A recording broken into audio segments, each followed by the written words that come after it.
Boy, Kevin, this is fun. I'm really glad to be here. I'm picking up on a theme here. It's your 100th episode. Something tells me I might be the oldest guy you've ever had on your show. You're looking for an old geezer to bring in and share knowledge, I guess. And I don't have a cape or a hood, and I do have the gray beard, though. I got that going. So I'm here, and I'm happy to be christening your 100th show.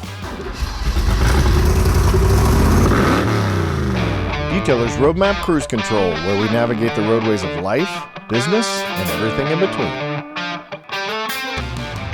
Hey guys, it's Kevin Davis from the Cruise Control Podcast, brought to you by Detailer's Roadmap. I am so excited. This is our 100th episode, and I had a conversation with this gentleman last week. He and I are friends, and I was like, I cannot think of a better guy to come on and celebrate what is really kind of a milestone when you talk about podcasting. 100 episodes, super excited about doing that on Cruise Control.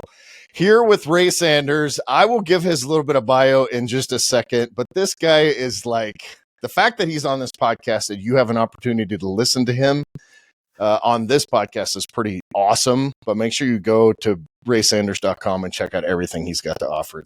He's just an awesome human, so I can't wait to sit and talk to him.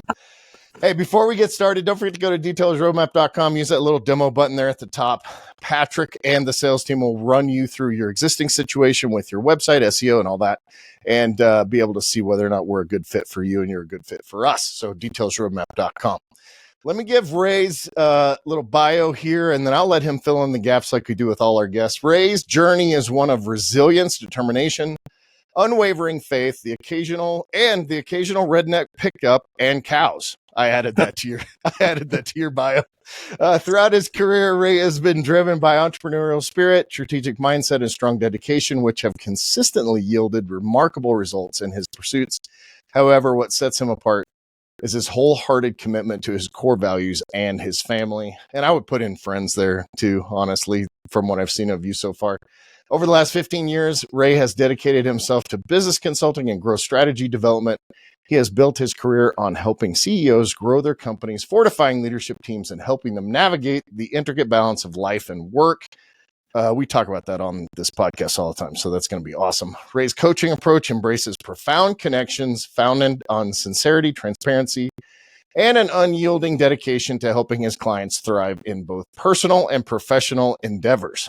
That's a mouthful, and that's literally probably like 1/1000th of your actual qualifications and bio. So, dude, thank you so much for taking the time to do this. I know I'm trying to schedule this with Ray, another call with Ray, and then he and I are doing some stuff on the side as well. Try to get those three scheduled in your calendar. I know that you're a busy guy, so thanks for coming on board. Boy, Kevin, this is fun. I'm really glad to be here. I'm picking up on a theme here. It's your 100th episode. Something tells me I might be the oldest guy you've ever had on your show. You're looking for an old geezer to bring in and share knowledge, I guess. And I don't have a cape or a hood, and I do have the gray beard, though. I got that going. So I'm here, and I'm happy to be christening your 100th show. Thanks very much. You're not that much older than me. You have a little less hair than I do, but they say I had a marketing professor tell me, we all have the same amount of testosterone, and if you want to use yours to grow hair, that's up to you. Hey, brother, let me just tell you right off the start. I have 6 kids.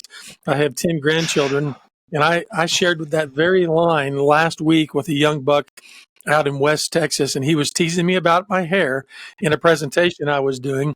And I looked at him and I said, buddy, I just want you to know I have my hormones where they count. And here's the thing. My grandmother said to me one time, she said, Ray, I want you to find something you're good at and stick with it. Well, I think my 6 kids speak to that fact. So I'll leave it there.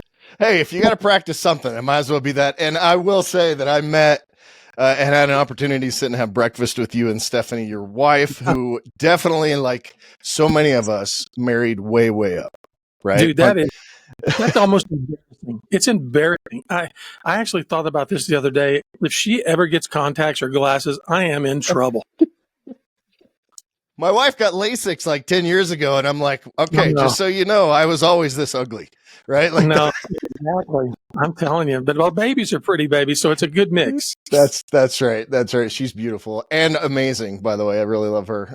Yeah. Hey, so let's get into it. One of the big things I always do on this podcast is just ask for this superhero backstory. And I know yours, spend as much time as you want, but I know yours comes with a specific kind of message. You know, you shared that with me. You've shared that in other avenues. But I think it's something that sets the stage for what we can discuss.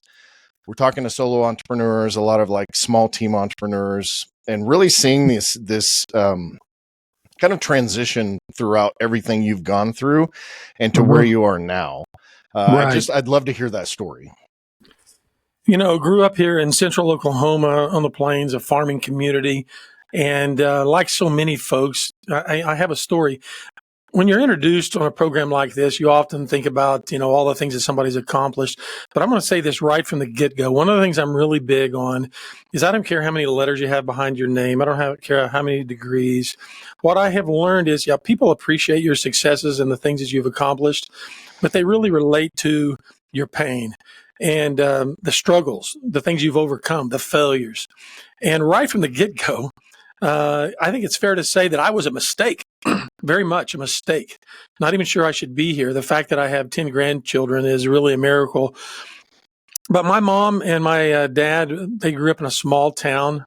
And my mom moved to that town when she was around 15. My dad was 8 years her senior. They had just moved into town from the country. My grandfather and grandmother moved into town, and they moved in next door to my mom. My mom's dad was the new banker in town. She was the new girl in town, and she was 15 and he was 23. And one thing led to another, as you might imagine. And my mom was pregnant with me when she was 15 years old.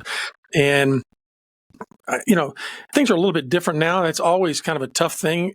I think in today's society, that would really be considered statutory rape. I really do. Mm-hmm. And it's not cool at all. But they did what, quote, the right thing, you know, Kevin, and they got married, moved away from the farming community, moved to Oklahoma City, and my dad became a dock worker. Didn't have a lot of skills, became a dock worker working for a trucking company. And like so many of us, when life gets hard and the pavement runs out and you hit gravel, we try to self-medicate. And he went to heavy drinking, led to other things. Ultimately, the story unwinds at around when I was around 12 years old. My dad was really losing his mind in a lot of ways. It had done it for a while. We lived in a domestic abuse environment. He beat my mom. There was always turmoil. And there's a book coming out on this in July. It'll be available to people. The publisher tells me it'll be out in July. It's going to be called The Boy in the Yellow House. That's not what we're here about today, but The Boy in the Yellow House was me. And I could have easily become the man in the orange jumpsuit in the big house because my dad tried to take our lives 2 different times. He ended up becoming a convicted felon. And unfortunately, like so many people, you know, marriages end in divorce. 50% of marriages end in divorce. And, you know, really who ends up getting caught in the crosshairs of that are little boys and little girls. And I was no different. And found myself just kind of floating and drifting through life. And shortly thereafter, there were a group of men. I was involved in basketball with the Fellowship of Christian Athletes. Never really very good at it. I actually spent some time rodeoing, if you can believe that, Kevin. And wasn't any good at that either. But these men and their sons took an interest in me, and I began seeing what masculine love was like. And I mean that in a positive sense, in the sense that you didn't have to be mean. And let's just face it, my dad was mean. He was just mean. I didn't have one good memory of my dad growing up. And so it changed my life. And I was the first on my mom's side, second on my dad's side to ever go to college and graduate. And when I got out of college, I had an opportunity because people had invested in me, a professor in particular, and one of our governors had said, hey, why don't you look at this position in the United States Senate? And it was there when I went to work at the United States Senate that I began to really realize that everybody has the potential to make an impact on the lives of someone else. And interesting enough, I began seeing the weakness and the insecurities in these world leaders. And they were asking me as a 23-year-old guy what they should do right before they go on the evening news. And a judge here in Oklahoma asked me recently, says, of all the leaders that you deal with, what have you observed about leaders, especially those in power? And I said, it was that time that I spent in the U.S. Senate, just working as a staffer, that I began to realize that all of us, I don't care if you're the CEO, I don't care if you're the owner of a company, I don't care who you are, we all have major insecurities. And that's really what motivates me these days, is the difference that people made in my life. It empowers me. My personal mission statement is this: I want to mobilize leaders who will use their influence to impact the world for good. Now, that's come about after having spent 20, 30 years in leadership roles, working my way up through companies, serving a lot of leaders. And now I'm at the stage in my life to where I just get to hang out and spend time with the heads of companies, whether it's, a Fortune 500 client that I have, or as you were teasing me about it, and this is all about agriculture, but I serve some ag clients here in Oklahoma. And as I recently posted, I get to work with some guys that oversee 60,000 head of cattle and on dairy farms. And it's so easy. I love these. I love this. These dairy farms are so primal. They're so gritty, but they're so high tech. But there's a lot we can learn from dairy farmers. There's a lot we can learn from all these leaders. And that is, really, it all comes down to we all have issues. We all have struggles. We have a ministry that we also have called Edify Leaders. My company is Ray Sanders Coaching Leaders. And then we have a ministry called Edify Leaders, and ministers are no different. And so that's what we do. We hang out with people now, and we help them really become more self-aware and help them navigate the challenges that they face in life, in work, all with our eye on the bottom line, all looking at profitability. I hang out with 12 guys every month in a solopreneur group. It's one of my funnest groups that I'm in, because these guys, man, they're the one that they're living off the 1099. They're the ones that are making the payroll for themselves and to pay their vendors.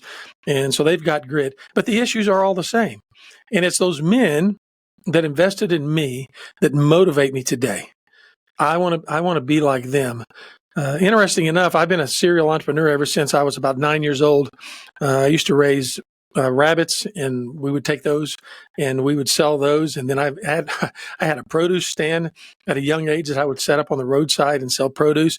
Like a lot of young guys, I mowed yards, and I really just gained an incredible work ethic, because in my house, it eventually became just me and my mother and my brother.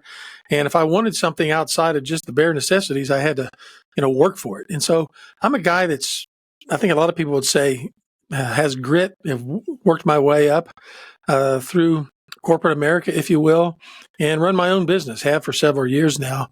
But that's kind of the backstory. There's a lot more to it, but maybe that'll be of interest to some of your listeners.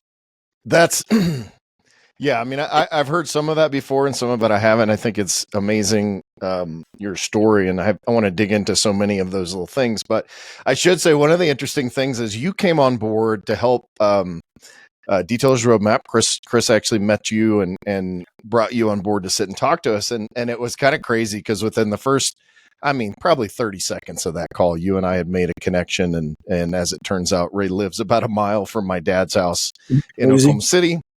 Just super, super small world stuff. And my story and your story, as we found out when we sat and had breakfast together, are so similar. And I know there are other leaders that say this, but Dan Martell talks about, he's talks about how if you go back and look at all successful entrepreneurs, they almost all have this preteen to teenage trauma type story.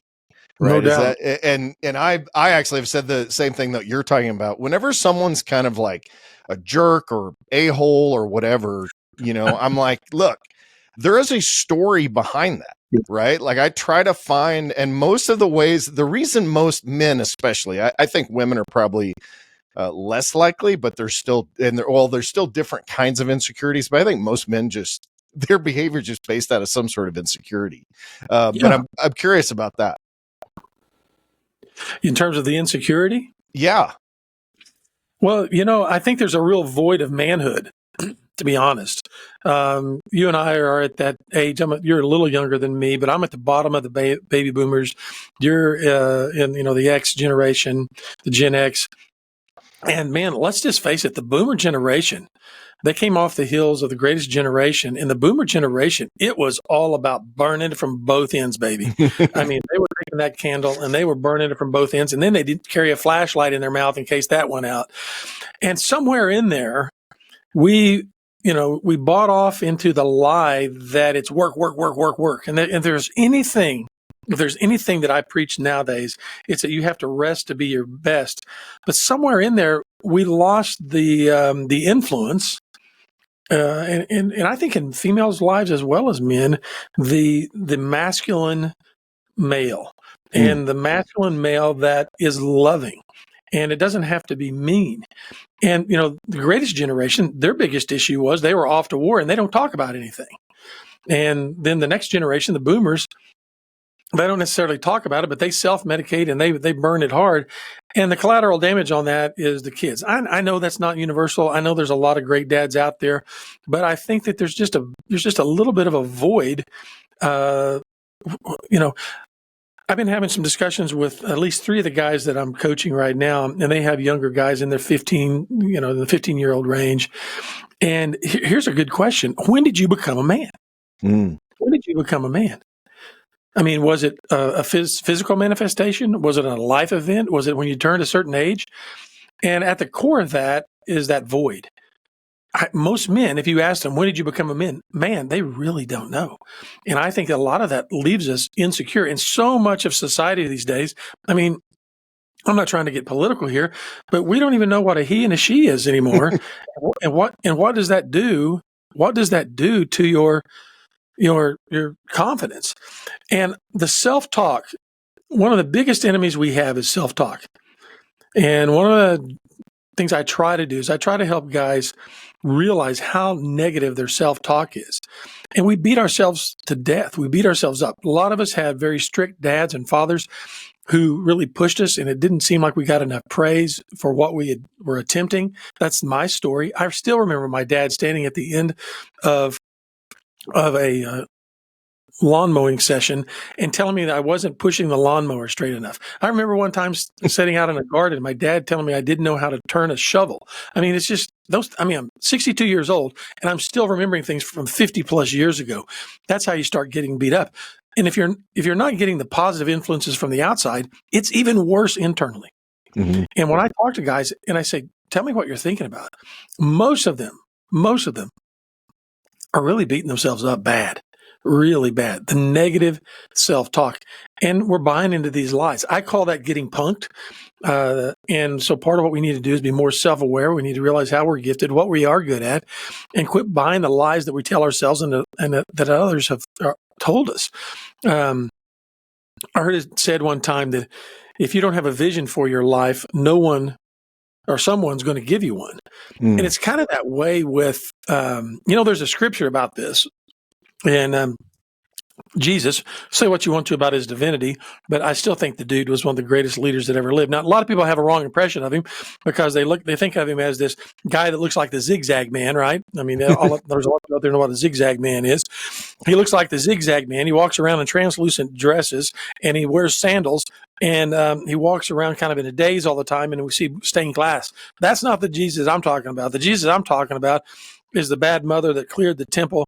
He's a guy that was so masculine that the roughest and toughest fishermen were attracted to him. And, we talk about him being a carpenter, and he was a carpenter, but go back to where he lived. It wasn't like he was running down to Home Depot and getting his power saws and his, wireless drill. The dude wasn't 12 by 12 rough saw timber that you cut by hand, right? This is a DeWalt. Yeah, it wasn't like it was pre-cut. In fact, Kevin, he really probably didn't work in much in lumber at all. He was more like a mason. So if you're dealing with stone and timber and things like that, he wasn't tinkering around at Hobby Lobby. This guy was a man's man, right? And so I say all that. I mean, men were drawn to him, women were drawn to him. But one of the things I love about that story in his life is a teacher of the law came up to him one day and said, "Hey, what is the greatest commandment? What is the greatest commandment?" And the guy said, there's over 600 commandments. Talk about getting legalistic. What's the greatest? What's the best one? And Jesus had a classic response. And that's what's so awesome about him is he's so counterintuitive in so much of what he does. And he said, I'll tell you the greatest commandment is this: love God, love others. And then he said it, as you love yourself. Mm. Now, in the world we live in and the macho dudes that we want to be and the rough and tumble, saying that you want to love yourself kind of seems like you're a pansy or you're needy or a feeler. But if you really dig down into what he was saying, it is spot on. You can't give from an empty cup. I'm holding a cup in my hand. If this cup is empty, I can't give out of it. You have got to love yourself. And so there within is this, he recognized our insecurities. Mm-hmm. He recognized that we beat ourselves up. We don't love ourselves enough. And so what does that mean? And so what I actually do is I have people taking inventory. We call it the 4G lifestyle. And one of the first things on that 4G lifestyle is it says, how are you gifted? And test me on this, Kevin. Do it today. Sit down with your wife or somebody and just ask them, how are you gifted? It'll be like a deer in headlights. People have forgotten how they're gifted. And we need to remember how we're gifted. And so how they're gifted, what's life giving to them. People don't do things that are life giving to them for them anymore, even if it's when they're not at work, just having fun. And then what grinds your gears, that's something that we talk about. And then what are you grateful for? Who and what? And that's where your values come into play. So I'm rambling here, but the point is, let's just admit it, guys. Let's just admit it. We're not as cocky, as bad, as big as we like to personify. We're just not. But it starts with getting a healthy dose of realizing how you're gifted and loving yourself enough to take care of yourself. I know you're big on that, Kevin, physically, mentally, and spiritually. Take care of yourself. And once you've taken care of yourself, you're in a position to take care of those around you, everything from your family out to your team. And by the way, I say this all the time, you're only as good a leader as you are at home. And for a solopreneur and entrepreneurs, the guy that's doing everything, the first thing that gets sacrificed is what? His family. Home life. And the next thing he knows, he might be barely hanging on at the office and out on a construction site somewhere or detailing as you guys are in the business of, whatever it is. He may be losing there, but the next thing he knows is, man, he's really losing at home. So anyway, I ramble. No, I love that because, first of all, going back, I'm Gen X, right? And there's this whole joke right now going on. You don't mess with the Gen Xers, right? Because we were the, drink out of the hose, latchkey kids, because we're tough, right? Like, but not necessarily in a healthy way. Especially, my story's similar to yours. Kind of raised myself at 7 or 8 and started my first business was actually landscaping when I was 12, but kind of going through that. And what made us tough also made us broken is the first word that came to mind was broken. Sure. But we're like cracked. Right? Like not necessarily completely broken, but with a lot of cracks. And in my own story, to talk about kind of how that self-talk, one of the things that's super interesting and something that I've really worked to change. 4 or 5 months ago, I would have referred to you as one of my "How did you get in here" guests. Okay. So this story is basically, I used to use this to say, at some point, I'm just waiting for security to come in and tap me on the shoulder and say, how did you get in here? Like, and the ideology is that I'm not good enough, right, or bring something to the table enough to warrant you wanting to spend time with me. Right? You're an imposter. You're a poser. Right. That's we talked about that at breakfast, like imposter syndrome for me. And I mean, anybody, you talked about this a little bit, which is when you're a forward facing person, which means you're giving advice or, trying to lead others and all that whole imposter syndrome. But I've really tried. My friend Marcus, who you and I are going to talk to tomorrow, he reminded me, look, you have something first of all, you were brought into this room specifically for a purpose. You have something to offer everybody that you encounter. And so that really changed my perspective on that whole loving yourself and seeing yourself as valuable thing. That ties right in with the question I'm often asked, given the people that I work with. People will ask me, they're born leaders. And, depending on your personality and your temperament and those type of things, I'm going to say something that I think it may be controversial. And that is, I don't think people are born leaders. I think leaders are developed. Mm. And depending on how, your nature has something to do with it. We can't take that out. There's certain personalities that are more prone to leadership. But I'm telling you, it was because people invested in me, nurtured me, believed in me. All you need in life is one person to believe in you. Mhm. And that's what you're saying. And sometimes we need to believe in ourselves. Now that seems really soft, but man, the negative self-talk is rampant. And now the trouble with that is there's a lot of people that got a lot of self-talk going on and they think they are it. And what's really rooted out of insecurity as well. That's where we see selfishness, and they would call it narcissism. Mhm. But let's just admit it. And that's one of the great things about having been a CEO and a business owner and working with a CEO and a business leaders is a lot of times I'll just look them in the eye and say, hey, cut the crap, Jack. Crap. You're not as bad as you think you are. And quit. I tell my clients this all the time, Kevin. You and I've talked about this. I want a relationship that's hot. Mm. I want a hot relationship with my clients. They have got to realize if they're going to hang out with Sanders, it's going to be raw. It's going to be real. It's going to be transparent. We're going to talk about life and we're going to talk about work because life affects work and work affects life. But it's got to be hot. It's got to be honest, open, and transparent. And what I mean is cut the bull. Cut the bull. Let's get honest about it. Drop your drawers, turn your head and cough. It's like I'm your doctor, I'm your lawyer, I'm an accountant. No BS. Let's get honest. Let's be open. What does that mean? Open. You got to be coachable and teachable. I'm 62 years old. I've been around the block. I've led some pretty good sized companies. I got some pretty impressive clients. But there's something I can learn from anyone and everyone. I learn from my grandkids. I learned my greatest coach. Are you ready for this? My greatest coach is my wife. Why? Because she knows all the Sanders bull. Yeah. She knows all of it. She knows my weaknesses. She can push my triggers, push my buttons. But you know what? She's fighting for me. She's fighting for my highest possible good. And that's what you want. Whether it's a coach or a good friend or somebody like that, what you want is somebody you can be hot with, honest, open, but you got to be teachable. You got to be coachable, and you've got to be transparent. Now, what's the difference in that and honesty? Well, you just got to be so real that there's nothing hidden. Honest is how you respond to a question, or you're real, but transparency doesn't hold back. It's like, this is who I am.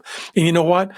That's when we begin to see the blind spots, because guess what, Kevin? We all have them. Mm-hmm. And that's why I love hanging out with you, man. It didn't take us 15 minutes over breakfast, and we're just like, I'm just going to be real with this dude. Yeah. What do you got to lose? Yeah. Really, other than camaraderie and true partnership.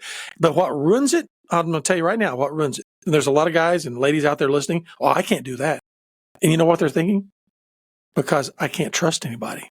Right. Well, that's the problem. You got to find people that you can trust. And those people that you can't trust, they'll tell on you. They'll tell on themselves, because what do, Kevin? They're talking about everybody else. Yeah. You find somebody that's not talking about somebody else, or you find somebody that's encouraging or wants you to, care for somebody else, you're getting close. But it's built on trust, and without trust, you can't build good teams. You can't build good relationships in general. But it's rooted, bro. It's rooted in that insecurity. We're all broken. Oh my goodness. That's the one I can't stand. We're all ragamuffins. We're all ragamuffins. Can we just admit it? We're all just screwed up. Yeah. Yeah, because if you come at it from that, then it's easy to be open and honest and transparent. I may or may not have cried at our breakfast like 17 minutes into it, which I'm not. I get choked up, I think, and I get emotional when I feel like that. I have one of my mentors. He gave it in this ideology. He was like, when you have a common energy exchange with someone, like, that's what everyone's goal is. That's where when you leave a conversation with someone just as energized as you, or more energized than when you started, those are the relationships that you want. But when you are with people that you feel worse after being with them, then those are relationships that probably are best either avoided or limited. Well, it's like my stepdad. I use this line all the time. God rest his soul. If the dog in the backyard bites, don't go there.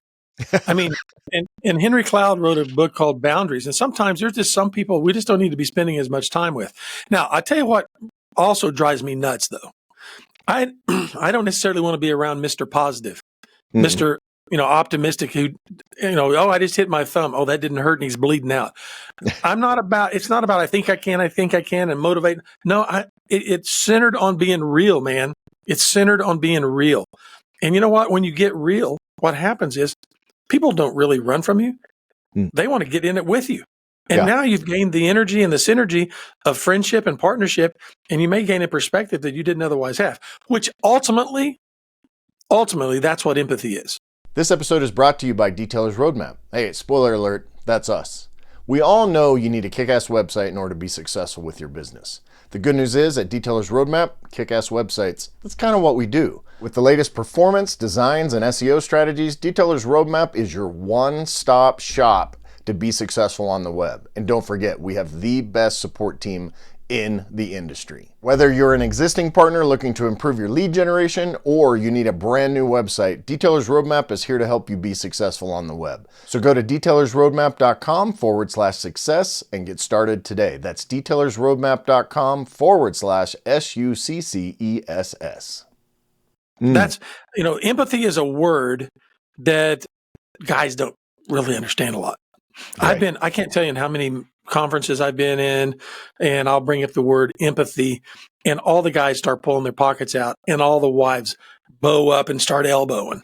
I mean, for some reason, dudes just don't get empathy.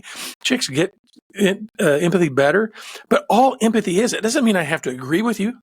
It doesn't even mean that I have to go through exactly what you're going through. A lot of times people talk about empathy and they say, well, it's like, put yourself in somebody else's shoes. Well, man, you got athlete's feet. You wear a size 14. I wear a size 10. You wear high heels. I wear boots. It ain't going to work. I can kind of relate to it. But really all empathy is gaining the perspective of another, which really requires what? Listening.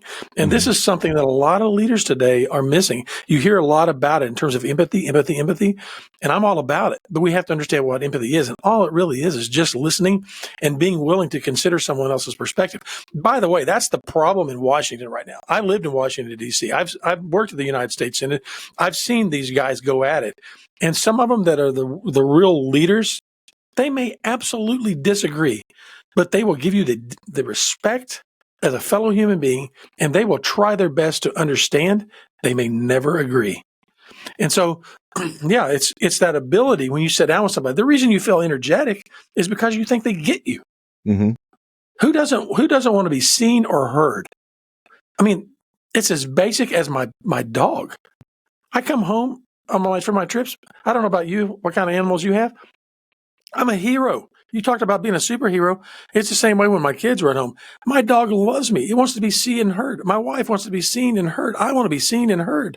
And when you sit down with someone who is more interested in you than being interesting, did you hear what I said? And that's part of the problem. We have this self-talk going on. Oh, I've got to impress people. I've got to make sure that they think that I have so many letters behind my name. They have to know that how many millions I'm doing. They have to know that drop it, dude. Just be real. And now, at this point, I hear my wife's voice in my head. Sanders, there are some things that are just private. Amen to that. Yeah. I'm not going to go into all my garbage, but you're right. I mean, you hit a nerve here if you can't tell. Well, I mean, can we break it down a little bit? Because, we talk about the tagline on this podcast is life, business, and everything in between, right? So some of my guests and have the opportunity to speak to someone like you who deals with this stuff all the time. I want to dig into it a little bit, which is, what do you think it is between the two of us sitting down, three of us, because Stephanie was there. I missed the memo that Michelle was supposed to come. We'll rectify that later. But no, you're saying it publicly, and you're just trying to cover your tracks. I know. But what do you think it is about the three of us that allows us to get to that space very, very quickly? I'm going to tell you something. It's not something that I feel like I've always done. And I had someone challenge me at a couples retreat in Washington, D.C., a group of folks that got together. And we were people from literally all around the world. And this is the line that the guy used. He said this. He said, can we just pretend that we've been friends for a long time? Mm. Can we just pretend that we've been friends for a long time? And I don't have any problem being real or transparent, and so it kind of comes easy in that regard. But connecting quickly has to do with just the commitment to say, why not? Why not? Why go through all the niceties? Let's get real together and let's talk about what's on our heart or our mind. Sometimes people say, hey, how you doing? Don't you love it when the guy that then says, but how you really doing? What's going on? And the tendency is always to say what? Oh, it's all fine. Yeah, it's everything's great. Everything's great. And now I don't want to just back the negative Ned up on people. But sometimes when I sit down with a client, they'll ask me, how's it going? And I think that they think that I've got to be always Mr. Up. And I'll tell them, I said, you know what, bro? The last 3 weeks has been one of the toughest in my life. They're like, what? Yeah. And I'll share with them a little bit. And so it's just it's recognizing the humanness. It's realizing that we don't have a lot of time. So why put aside the niceties and just get real? I didn't say get blunt. Have tact. Have some dignity about your conversation. Don't gross I get in trouble for that a lot, by the way, the whole get blunt thing. But the whole what? Getting too blunt. I get that's Michelle's like, dude, you can, you be nicer. The 3 T's. We talked about this before, the 3 T's. Anybody out there, and most of these solopreneurs, these entrepreneurs most of them are driven like crazy. And you know what? We don't have a lot of time to mess around with people's feelings. We think that, but we really need to do more. We need to be more empathetic. But here's the line that'll save you a lot of grief, and you won't end up making headlines. Kevin, you won't end up making headlines. You know what I mean by that?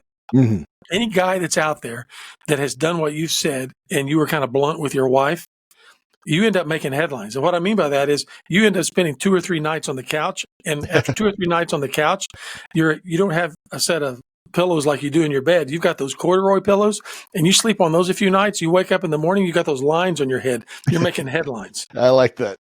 That. But the deal is, here's the 3 T's: tact, timing, and tone. If there's anything I say to the CEOs that I lead, a lot of times they need to know, man, is it the right time? Do I have the right tone? And did I say it with tact? Stephanie often says to me sometimes, it's not that you are wrong. It's not that you are wrong. It's just how you said it. I'm laughing because this is literally, I had this conversation like 2 days ago with Michelle. Yeah. And then our body language. I mean, we're not wimpy men, but I mean, your body language. You had your body language in on that, and so your tact, your timing, your tone, and then this is where she just takes the knife and I start to bleed out, and she says, "It's not that you weren't right. I just have one question for you. Could you have been more kind when you said that?" Well, what am I going to say? I'm not going to lie to her. Yeah. I mean, I can always be more kind, right? Yeah. She's got me right where she wants me. So anyway.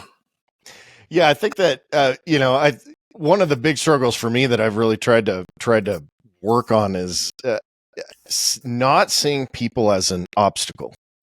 I want to talk about these values that you really, some of these value things that we want to work on, but one of mine is efficiency. And that's a dangerous one when it comes to people, because if I see people as an obstacle to efficiency, then I will literally just run over them in order to get things done more quickly, right? Like that's a big challenge. Well, I'll put another one in that bucket of efficiency. I mean, with efficiency is rest. And we think that if being efficient and restful can be in opposition, if you will, if we're not careful, to productivity. In fact, sometimes being less efficient might end up being more effective. I love the line that says sometimes you have to slow down to speed up. Yep. And the guy that's into efficiency, he goes, "No, wait a minute, how's that efficient?" And so that's that whole counterintuitive stuff that we were talking about earlier. Now, here's the thing with driven people, type A's, that tend to be more results oriented and less relational. Okay. What helps And what gives you the relatability, and this is where it heads into the values category. If we can just pause long enough and recognize that everybody has a story. Mm-hmm. If you know someone's story, it's amazing how much more you can relate to them, how much better you can lead them. I always tell people, I want to teach you to love and lead better. And when you know someone's story, what you basically are saying to that person is, I want to take the time to get to know you. Mm-hmm. I have sat down with executive teams that have been together for 15, 20 years, and I'll take them through the values exercise that you and I have talked about and done. People end up weeping, Kevin. They said, Mm-hmm. I had no idea that was your story. And they've worked together for 15 and 20 years. Now, does that mean I want to get all nosy and get into your pedigree and want to know everything? No. But when you know someone's story, you can begin to be more interested in how to motivate them and how to mobilize them. And I think it begins with this values exercise that you alluded to. Yeah, I do want to talk about that. So we have these cards. If you're listening to this instead of seeing it on YouTube or Facebook or whatever, we've got these value cards, right? And you can go to raysanders.com, look at that resources tab, and you can. There's a self-assessment on there that you can do. But you can buy these cards there, right? Well, there's an online assessment. If people want to buy them, they can reach out to me. We're looking at putting them on Amazon because the request for those things is just blown up.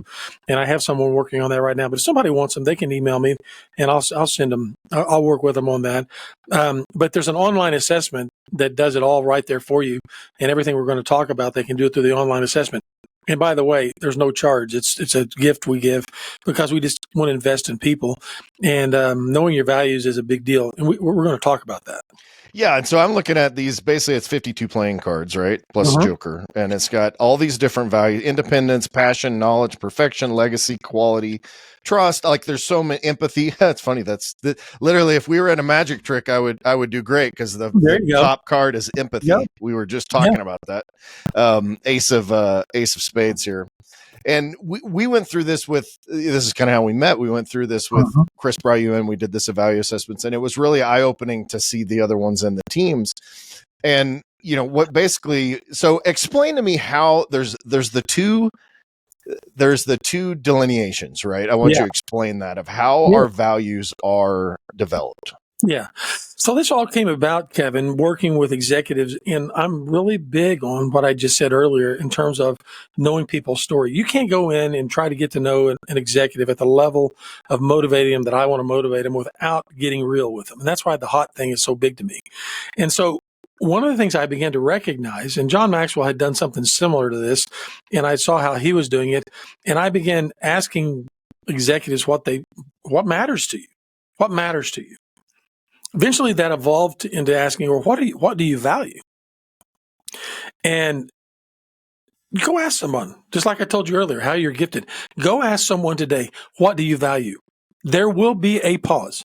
Mm-hmm. Most people could not tell you exactly what they value. And here's the thing. If you don't know what you value, how will you know when you hit it? Mm-hmm. The closer you are to your values, the more likely you are to hit them. And so what I ended up doing eventually was I wanted it to be fun. I wanted it to be interactive. I've done this with as many as 180 people at a time. Chris got involved. We did it with about 50 people at a conference in Cancun. He was one of the participants. He then asked me to come and do it with his company, and it was a great day. You were there for that as well. Mm-hmm. But here's how it kind of works. And people can do this online, but just kind of how it works is that we give you this deck of cards. And on these deck of cards, you'll see 50 plus values, and we put a definition with each of those values. And what we ask you to do is to look at those 50 values and ask yourself, of these values, which of these do I value the most? It's not easy, is it, Kevin? I mean, you look at it and go, I value all of them. Yeah. And you go, but what are your top 10? Eventually, we narrow it down to your top 5. And then we put those top 5 in order. But here's where it gets real interesting, and this is why I love seeing people do this with their teams. Now I know what your values are. It helps me know how to love you better, lead you better. This could be with my team. It could be with my spouse. It could be with my kids. But here's where the rubber hits the road. And what I have found after having done this for more than 10 years, this particular exercise, and why people absolutely love it, and I love doing it. What I discovered is those 5 values are a part of who you are for one of 2 reasons. that value was either violated in your life or that value was validated in your life. So let me give you an example. I'll put you in the spot or give you a time to make them up. I'm going to tell you what my 5 values are. My 5 values. I have my 5 already, by the way. I right, listed good. them from our exercise. Yeah, so you were ready, weren't you? But my 5 values are faith, family, fun, impact, and integrity. Faith, family, fun, impact, and integrity. Now, all your listeners know me a little bit better. They heard a tiny bit of my story. But even that tiny bit of my story that I told them begins to give them an idea of why I value what I value. So let's just run through them real quick. Why do I value faith? Well, say what you want to. Everybody's driven by something. I believe in a higher power. I just happen to follow the ways and principles and teachings of Jesus. And what I have found is that works for me. And my faith changed my life. I was literally heading the same direction as my dad. I was doing things just like my dad. And like a lot of my other relatives, I was going down one path. I saw some guys that lived real faith, not fake faith, faith that was the way it was meant to be, and it stuck. So it was violated in my life because I didn't have it, but it was in fact validated by the lives of these men. They were my examples. So faith, family. Why does family matter to me? Our family was torn apart. It was majorly violated. And why do I value family so much? Because I didn't have it growing up. That's why family means a lot to me. Fun. Why do I like to have fun? My kids say one thing: Dad works hard and he plays harder. And man, when I'm not working, I am running fast and hard, and I'm the crazy grandpa. I'm the crazy dad. Everybody wanted to come to my house. My grandkids want to be around me. I'm as wild and as crazy as they are. I'm not going to sit in my rocking chair. We're going to be out riding something or doing something, But that's why. So why do I value fun? Well, it was violated. I didn't have one good memory of my dad growing up. Nothing. I've told you this before. He was the guy that had good intentions. Always had good intentions. And we were going to go to Disney. We ended up at Six Flags in a 24-hour period, up and down I-35 in one day with a bologna sandwich and a bag of Lay's potato chips. Why do I remember that? Because it wasn't very fun. And so, it was violated. Fun was violated, but I want to have fun now. Impact. That's my 4th one. Why does impact matter to me? It's what I want to do. It gives me life because it was validated by some men and their sons that came into my life, and they helped me realize, they helped me see my potential. They helped me become who I was, and they made me believe in myself because they believed in me. It's at the core of who I am and why I even take the time to do a podcast like this, why I love speaking with people one-on-one, and people can reach out to me if they want to. I'd love to hear their story. But impact. I want my life to matter. Well, the number one book of all time outside of the scripture is The Purpose-Driven Life. And it's the number one selling book. Why? Because people want to know their life matters. They want to have purpose. Another great book is Man's Search for Meaning. Another great book is It Starts With Why by Simon Sinek. Why are these books so popular? Because we want to know our life matters. We want to know our life has impact. When we lay our head down on our pillow at night, we want to know that there's more than just the numbers that are going to be waiting for us in the morning. When you really start making a difference with your company, it's when you realize you're running a triple bottom line company. And what I mean by that is, we absolutely have to be committed to profits. Absolutely. Profit, cash is king, right? You have to be committed to profit. But we also have to be committed to people, and we have to be committed to our purpose. And when you help people find a purpose through the work that they do with you, they'll quit working for a paycheck. Now, that doesn't mean they don't want to get paid, but they'll want to do life with you. They'll believe in your product more. They know that they can change the world with the silly things that you do, and we call commerce. And so then the last thing for me is integrity. And why does integrity matter to me so much? Because my dad couldn't be counted on. Now, the good news about that story is my dad got out, out of jail, and I didn't see him for 35 years. I get reconnected with him. I'm giving you a real fast forward version on this thing. He asked to see me on his deathbed, and I decided, you know what? I'd already forgiven him, and I wasn't going to be held hostage by our past. And so many people do. They get held up and hitched up from their past, and they can't get away from it. But it starts with forgiveness. And I forgave my dad. We were able to reconcile. He didn't live 3 days. He didn't live 3 weeks. He didn't live 3 months. My dad lived 3 years, and he would tell you that the reason he did is he felt like God gave him more time with me because he had a reason to live. He had a purpose. He had hope. And we decided that we were going to make whole new memories. We weren't going to worry about the past. But that still didn't mean that as a little boy, he lacked integrity. And so he violated integrity.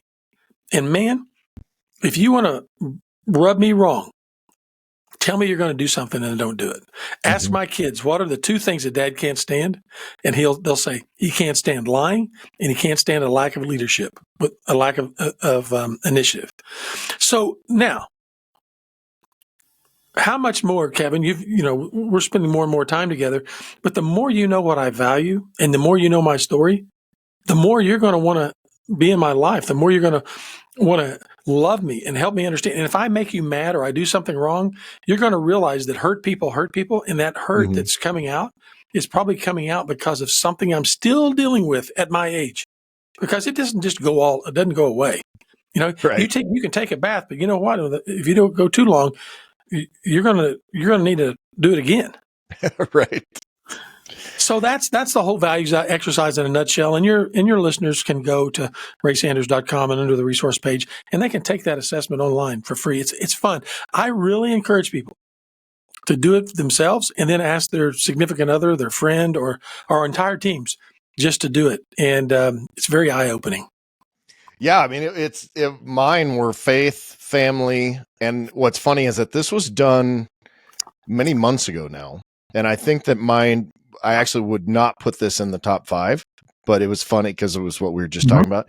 So faith, family, efficiency, fitness, fun, and service. That's 6.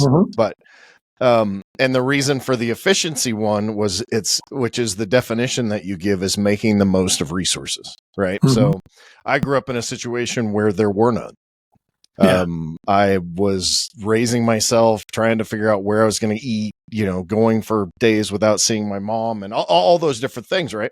And so when at first glance you think about, all right, well, that guy's just really efficient at getting things done, but then you look and you say, okay, well, there's the wound, right? Like that's Totally. that's why it was violated at that point, right? So, well, imagine working with people for 10 or 15 years and not knowing any of that. You want to know what else? Being married for 10 or 15 years. This makes for a great date night exercise. Yep. You want to understand your spouse better? Do the values exercise. We have the 5 love languages. We have the personalities. Those things are all great. Values fit right in with all of that. And it's all about self-awareness, right?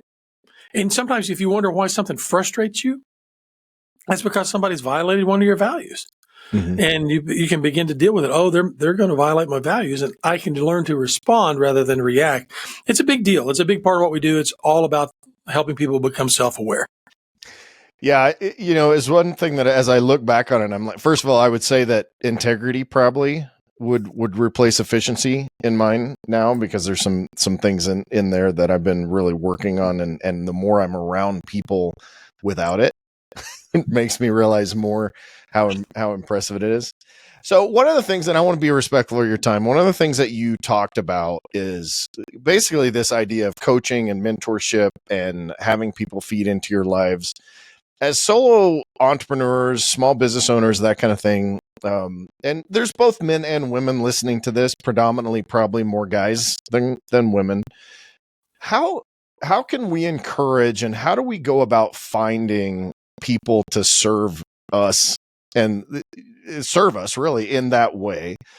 I have been very fortunate in the last probably 9 months or so, and I think we talked about this. I prayed for friends and all that stuff for my whole life. Like, I've wanted good friends, and in the last 9 months, not only the quality, and quality meaning just like guys that really want to feed into my life, the commitment and just the care that I've received from this group of men that have fed into my life has been phenomenal. And I only wish to have that for other men and women both. But like, how do they typically, what do you recommend? How do they go about getting that so that people can feed into them and they can at the same time feed into someone else? Yeah. I think it really starts with the idea of friendship. That's what you really were describing what a good friend is. A mentor, a good mentor is a good friend. A good coach is a good friend. And a good friend is somebody that'll be real with you. Basically, it's somebody that'll be hot. And I love this line. It's not something I came up with, but I love this line. When the student is ready, the teacher will appear. Mm. And you also said something that a lot of your listeners may just let blow past.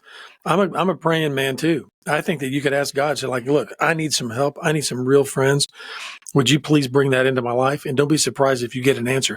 But it's kind of like, you joke and we were teasing. I just bought a new monster truck. And I never realized how many monster trucks are out there. I thought I was really unique, but it's when you buy any kind of new car, then you begin realizing, oh, they're everywhere. And it's about awareness, and you start looking for them. And I think those people will show up. I think they will. Now, maybe not as quickly as we want. Another idea is to be one. Mm-hmm. Be that in somebody's life. The old line goes, if you want friends, be a friend. Mm-hmm. And so sometimes we look for people to pour into us, and sometimes we need to be pouring out, and maybe it starts there, and one thing leads to another, and you just never know. So that's another idea. So then from a practical standpoint, from what we do, our whole business is leadership coaching, business consulting, that type of thing. There's a lot of people out there, and Kevin, I want to say this was a word of caution. Executive coaching has become the new buzzword. Mm-hmm. And a lot of people tout their certificates. A lot of people tout they went to school for this or whatever. And what you're going to find is a lot of times when it comes to executive coaching, and I kind of use that term from time to time, but I like to think of it as executive leadership coaching and business consulting, and depending on someone's needs. But if they're not careful, what they get is somebody who was a trainer. Nothing against trainers. They were a corporate trainer, and they kind of wanted to boost their credentials, and they kind of got bored by doing classwork, and they kind of wanted to maybe do some things one-on-one or in a cohort group. And there's a lot online about getting into a cohort group. Cohort groups are great. And like I told you earlier, I'm with 12 guys once a month. But are you really going to get real and into the nitty-gritty with 12 guys? I don't think so. I can't. It's hard enough to trust one guy, let alone 12. Right. Now, that's not to say it can't be done. But part of what I'm saying is when people really look for someone in the profession of, let's just call it coaching, you need to really know what they're about. And so what I tell people is, sometimes people ask me, they say, well, are you certified? And I look at them and I laugh and I say, I just have one question. Who certifies the certifiers? And what's funny about that is I have a friend that has a really great company that I was a part of as a silence partner for years. And he's now certified over 800 people in coaching, which is great. And the material and the content, it's absolutely fantastic. But in business, we'd call that book learned, right? Mm-hmm. Just because somebody went to business school doesn't mean they know a lick about how to be an entrepreneur. And a lot of entrepreneurs have never went to the book learned school. It was the school of hard knocks. Yeah. And that's one of the things I think I bring to the table. And that's the type of coach I think somebody ought to look for. And this isn't about me. I'm just trying to answer your question. I want to know what that person's been through. I want to know, have they ever ran a company on their own, or have they always worked in corporate America? I've worked in both. Have they had to make or meet payroll? Have they ever wondered if they could buy groceries? Mm-hmm. That's a for real deal. You can ask my wife. There's a time in our life, how are we going to buy groceries? And you buckle down and you go make it happen. I want somebody who's going to pour into me that has some life experience that I can learn from, so that I don't have to go through it all myself. I want to know their stories. And if what I find is that they read a book by John Maxwell, or they went to a class, or they got a certificate, that's all great. And those things are excellent, and they can enhance who you are.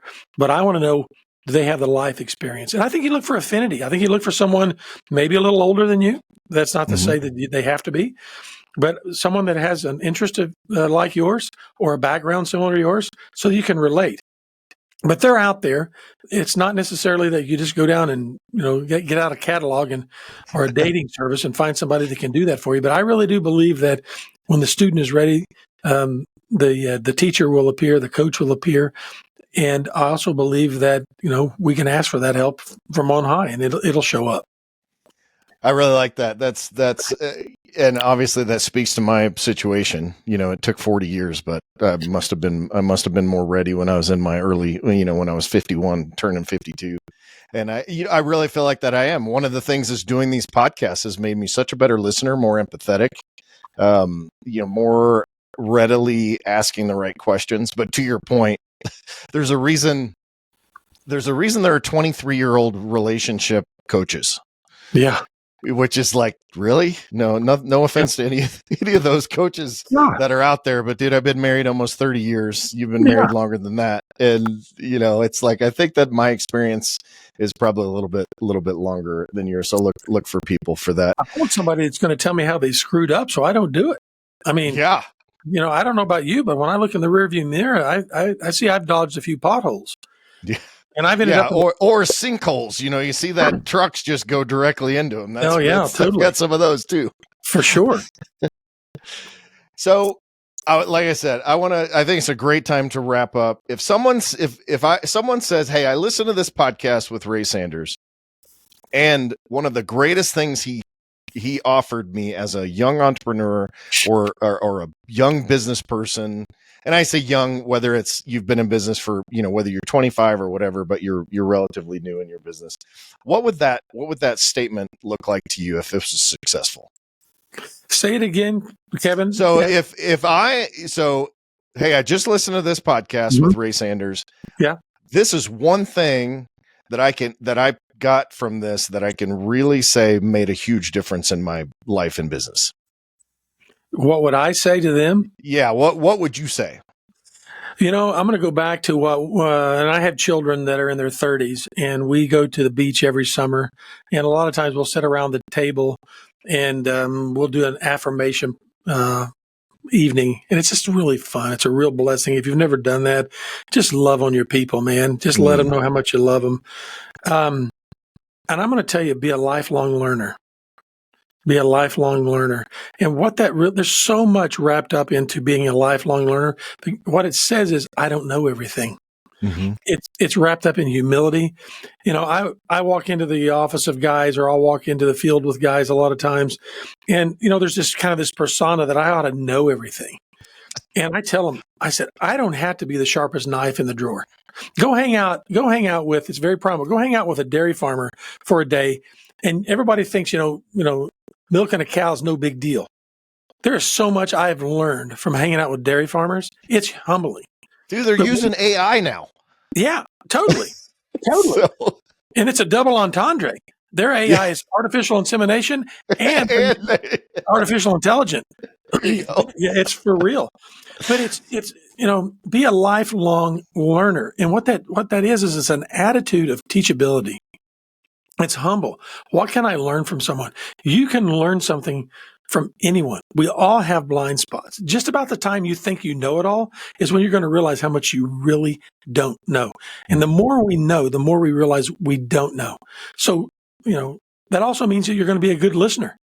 Because if you're going to be a lifelong learner, that means you're going to have to do what? You're going to have to listen. I tease sometimes and say, we have 2 eyes and 2 ears and 1 mouth.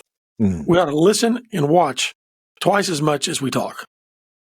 I love it. We just don't do that anymore. We sit in conversations thinking to ourselves, what am I going to say next? Rather than just kicking back and taking it all in. So that would be my takeaway, if you will, what I would hope for. There's so much more we could talk about. But if someone is teachable and wants to be a lifelong learner, man, I think that they're going to take that information. An informed mind makes the best decision. And so if you're a lifelong learner, you're going to gain that information. Now, if you don't do anything with the information, that's just experience.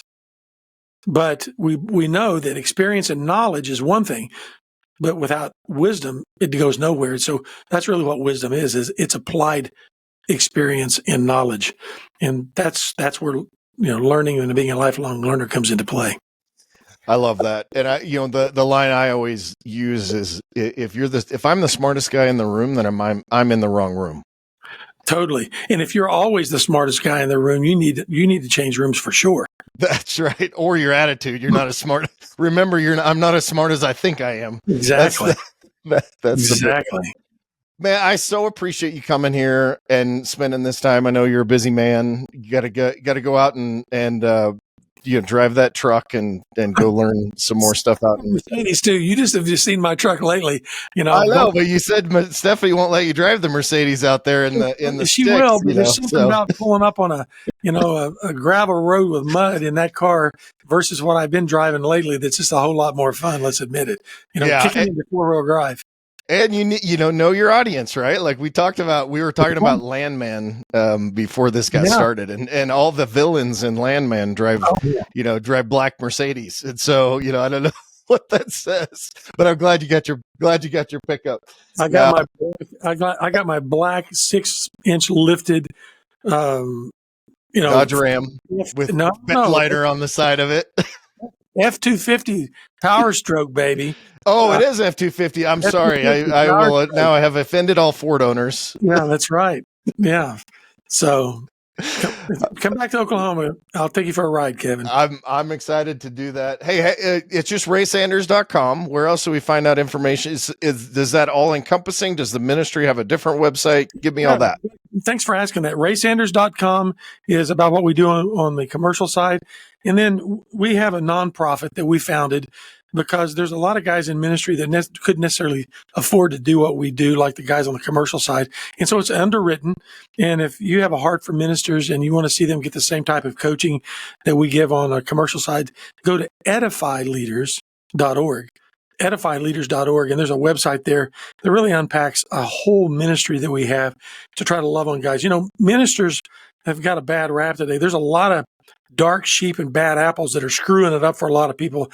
They make all the headlines, but for the most part, there's thousands and thousands of hardworking guys and girls and ladies out there that are making it happen that nobody's noticing, but they're the ones that are the X factors that are keeping our communities together, and they're not the ones doing all the stupid stuff. But they need to be loved on and they need to be supported, and that's what we're doing through edifyleaders.org. And quite frankly, raysanders.com, coaching leaders. A lot of what we do goes to support that, and we'd love to have other supporters there as well. I love it. Thank you, Ray. I appreciate you, man. I hope you have a great day, and I'll talk to you again soon. All right, Kevin. Thanks, buddy. Head over to detailersroadmap.com and get your one-stop success solution today.